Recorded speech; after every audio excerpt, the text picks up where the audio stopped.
was killed wrongly and all that.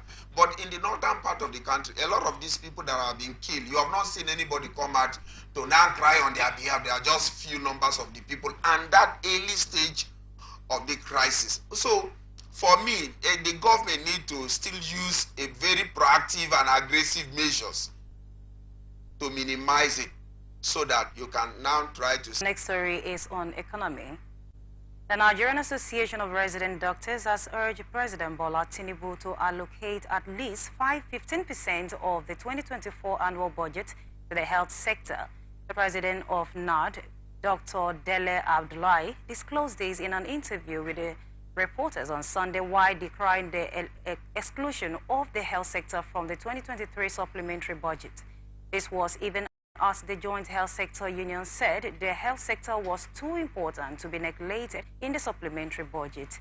NAD and Josu said it was unfortunate that the health sector was excluded from the supplementary budget despite its poor state.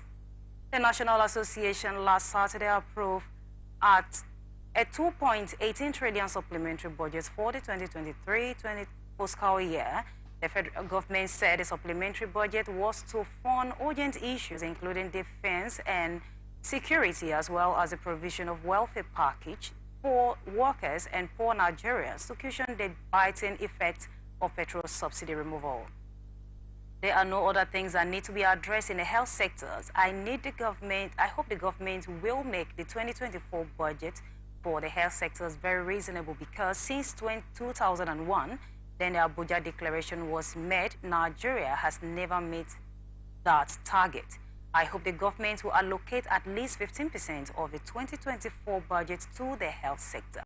Now, we have seen that the figure that is spelled out there, and also looking at it, 1.17 trillion was allocated to health sector, but out of it, that was 2022-2023, but out of the 20.5% was given for the 2023 fiscal year.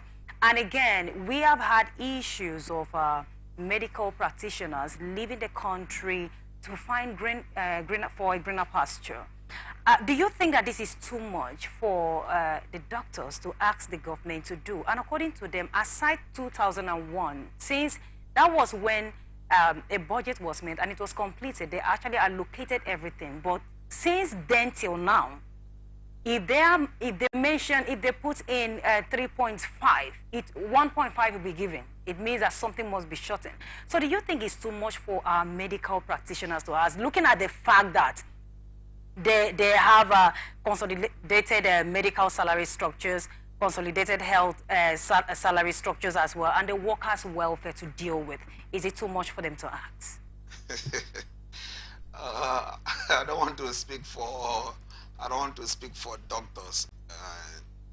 Either will I want to be against their appeal to the Nigeria government. But well, one thing I want to say for free is that every budget in a well-developed country has to include the health, the security, and the education. These are the three fundamental factors that form the basis of budget of a country. But a system, or you now talked about health and education come as the third, a very crucial issues that Nigeria need to be addressed. But for me, I think their demand is a little bit late, because we are talking about supplementary budget now. We are not talking about the budget of 2024. And I am very sure that health is also being captured in the budget of 2024. Be that as it may, I'm also asking that the federal government should also give a fair hearing to the demands of the health sector, because when you arrest health challenge in a country, in a state, when you arrest education and security, I think your problem will be easily solved. Then you can boost the economic of that country.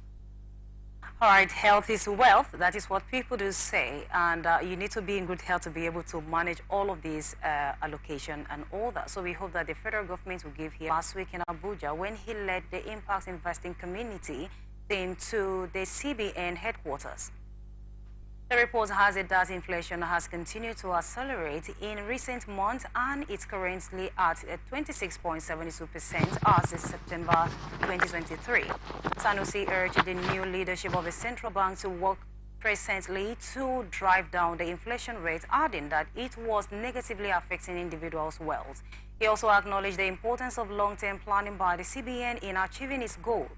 The bank's activities has a massive impact on the lives of Nigerians, and many people often do not know the impact of the central bank work until a central bank falls.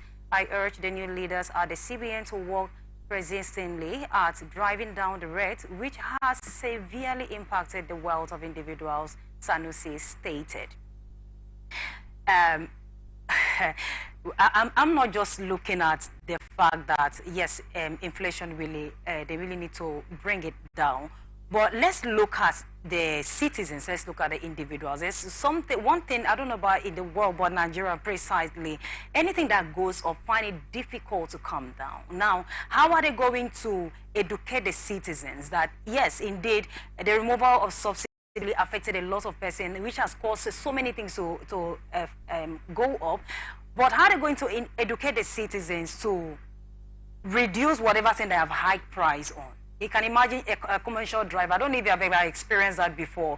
You see in a particular place, it'll be like, no, fuel is very expensive, so that's why we push the price to so amount. And then even when the fuel has reduced, it's very difficult for them to reduce the amounts they're collecting. How are they going to educate the citizens on this? It's quite unfortunate that Nigeria is passing through these difficulties, that we are having inflation problem, where dollar is fluctuating front and back, and as such it has affected the lives of the people and every other economics in the society. Otherwise, that the practice of when we have high inflation, prices will go up. When the inflation is down and you see people will still retain that same high rate of price, it's just a practice. It's not constitutional, and that is crime. That is crime against the nation. And for me, I believe that if Nigeria, we want to curtail this high rate of inflation, to handle that is very easy. For example, just like maybe one day, police people keep arresting people, whether you commit sin and all that, and people said, no, you have committed a crime, no, you can't just stay on your own and police will arrest you. Not until when we started seeing on social media, when civilians start, fighting for the fundamental human right, police brutality and all that, everybody now knows and understand that you can actually fight for your right even though you are not a police officer. It's applicable. If by the special grace of God, we are able to curtail that high rates of inflation, and the people, the sellers, especially the middle sellers, we want to retain that high rate of selling goods and commodity, I think people will start charging them to God and all that. Remember, before now, in a place like River State, I want to use River State as a case study, whereby you go to some market and you buy something, and maybe you buy something that is not what you wanted, or after made your payment, you will discover that there are some issues around what you purchased, and the people will say, no, we will not take it back. Until when we start, initially people feel it's a normal thing, I really want to change it.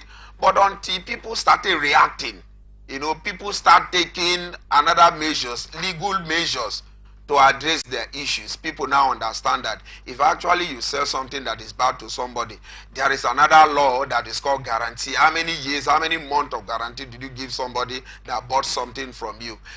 Those are where we would get to. If we are able to minimize or to curtail the high rise of the inflation in Nigeria would definitely control the rate of medium and smaller sellers in the streets and in the market. It's very simple, because practicing it does not make it the law of the country. Now, Sanusi said that his team was determined to change the narratives about the bank and make the APEC Bank more impactful in the lives of Nigerians by curtailing inflation. So I will ask, why do you think that tarries? Because it seems it never happened. Well, in this case, or in this context, we can refer to people like Sanusi as state actors. They have served in that capacity before, so they also know what it takes to change the narratives. All we need to do is to open more hands for state actors such as Sanusi and every other people to come into CBN to see how to contribute to them, partner with them, and see how to curtail the high spread of this inflation in our country. It's very important. At this point, we need expatriates. We need experienced people. That is why I refer to them as state actors. They need to bring them back to the system so that they can contribute maximally, so that people will enjoy. If we don't do that, I think we are gradually getting to a point whereby Bible said that a time will come when nation will fight against nation, people will kill their children and all that. But if we can open hand for other state actors, the way I said, the state actors, opinions leaders, experienced people to come to the industry, much more better for everybody. Much more better. Now, you just talked about them bringing back experts in order to be able to bring down this inflation. What makes you think that if they bring them back, that things will work? It's as simple as ABCD. How will I put it? It's just like you have those who have worked in a media space. I want to use your platform so that you understand. We have some people that works, they have put in maybe like 35 years before retirement, and in some cases, some other industry that want to grow, such in media, they also want to bring them back so that other people will learn from them. Applicable to education, you see some professor, they would have also rendered their services for 35 years and all that, and after then they will engage them back as a contract staff and all that, just for them to also impact knowledge to students. Those are exactly people that have experienced 30 years and 40 years. But we have a situation where some of the state actors have been in power for years. It means if you're in a power for a year, maybe you will not know much. When you climb to the second tenure, you should be able to know a whole lot. But it seems most times things still remains the same. We have so many countries, we have so many states, and I mean nothing has changed. So what makes you think that if this will come back, it will change? We will not believe in that ideology, because a lot of people have felt Nigeria will not try. In the midst of those people that have felt Nigeria, there are other people who actually put in so much to change the system, but we are unable because there are just few in the midst of the thousand. So when I make a suggestion that we should bring old and experienced people and state actors back, I mean those who are genuine, those that Nigeria can trust because of their antecedent. And Sanusi, whether we like it or not, can be part of the state actors and individuals, those people that Nigeria can thump up for because they have tried when opportunity was given to them. That does not mean they don't also have their own flaws. All right, this is Society Watch on Atlantic Television Network. You will just go on a short break. Don't go nowhere.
Welcome back. If you're just joining us, this is Society Watch on Atlantic Television Network, and now to the rest of our stories. This one is on business. Minister of State for Petroleum Resources, Eniken Lapodberry, has said the federal government is targeting to shore up its crude oil production output to the minimum of 2 million barrels per day before 2023 wind down completely. He also commented on the allied refineries and effort to make them functional, saying it is holding the Nigerian petroleum in question from State House correspondents at the end of the 3 days retreat at the State House Conference Center, Abuja. The NNPCL is tasked with rehabilitating 3 refineries in the country to reduce fuel scarcity and increase dependence on natural gas. Despite spending over $25 billion on fixing the refineries in the past 10 years, they were producing at least 30% capacity, according to the report by the 9th National Assembly. The report called for the forensic audit of the matter and recommended that the Warri and Port Harcourt refinery be rehabilitated and the Kaduna refinery also to be subjected to the treatment. The Senate has constituted an ad hoc committee to investigate the NNPCL over the 11.35 trillion spent on the turnabout around maintenance of the refineries.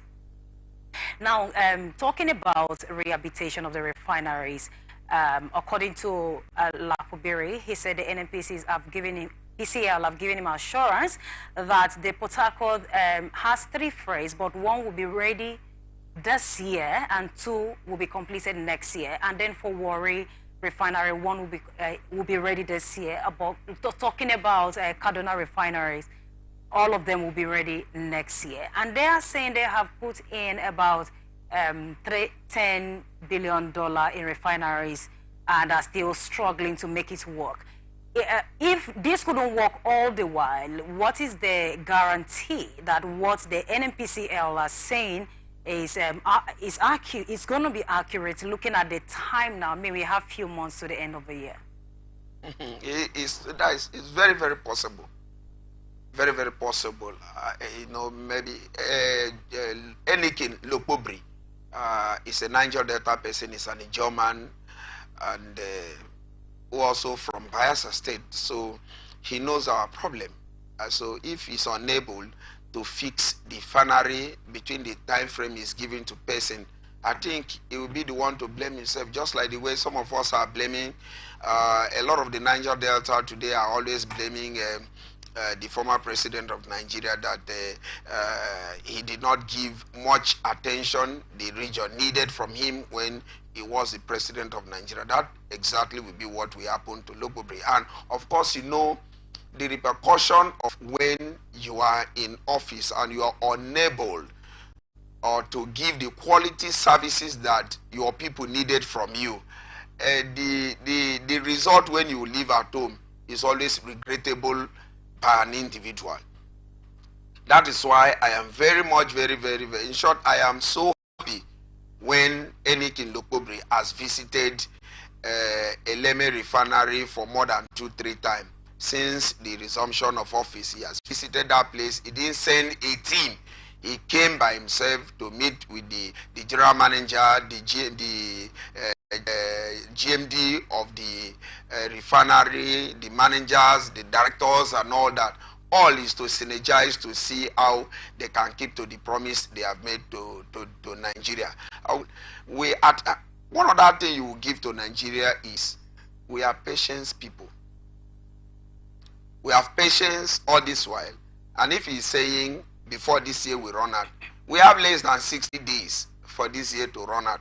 So let's wait and see what the result of the 31st of December will give us. From now to 31st is the deadline for him. Failure for him to keep to his promise, I think people will start criticizing, and he may not like what will definitely be the result of the critics. So for me, I will say that if he knows that that will not be possible, the earlier for him to readdress the press and to address Nigeria and to give us the reason why we need to give him more time, the better for him, rather than when we will start looking for who will build the cat. Anyways, that's the assurance that NMPCL gave to Luke Bobbery. So, well, we hope, let's just keep our fingers across and believe that before the end of this year or at the end of this year, that we'll all enjoy these benefits. Our next story, the U.S. Embassy in Nigeria questioning its citizen about increased threats targeting major hotels in the country's capital city, hotels in Abuja, and taking immediate steps to enhance the safety and security of their guests. This precautionary measure aim to create a secure environment for both local and international visitors. The advisory from the U.S. Embassy emphasized the importance of highlighting vigilance and urged American citizens to exercise caution and take appropriate measures to ensure their safety.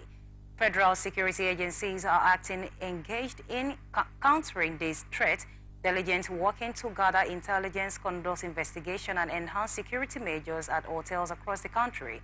However, the embassy encouraged U.S. citizens to stay informed about the local security situation and follow the guidance provided by the Nigerian authority. Yeah, we saw in a report yesterday where the U.S. Actually called their citizens to order, talking about security threat that has been going on in so many hotels against their people, to be vigilant about it. And of course, it's a good thing to know that Abuja has taken an immediate step to enhance security safety of planning to collaborate with the private sectors, as in the owner of this hotel, to be able to really work on security to tackle this issue that is going on. It's unfortunate that we are in a country whereby anybody can just wake up any day and wanted to say something, and they trying to play over people intelligent. You know, the US, they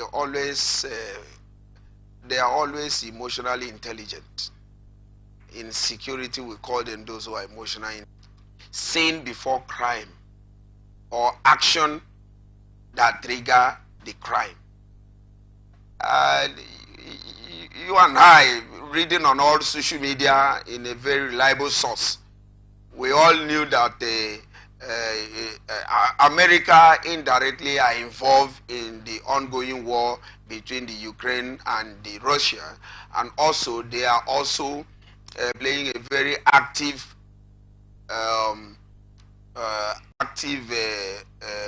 backup to the war ongoing between the Israelis and that of the Hamas. So instead of, they need to warn their citizens in wherever they are to be very careful, because got a very good intelligence report globally that maybe the Hamas, those criminal organizations have decided to go brutal all over the world. Maybe wherever they see American citizens, they will start being rough with them. And you know, they want to now bring Nigeria as a country fully into that global politics. That is what I understand by that issue of threat. Abuja, for goodness sake, is the capital, is the federal capital of this country. And that is where we have the Department of the State Security Services headquarters. That is where we have the police headquarters, and that is where we have the army and all forces. You know, even if Nigeria as a country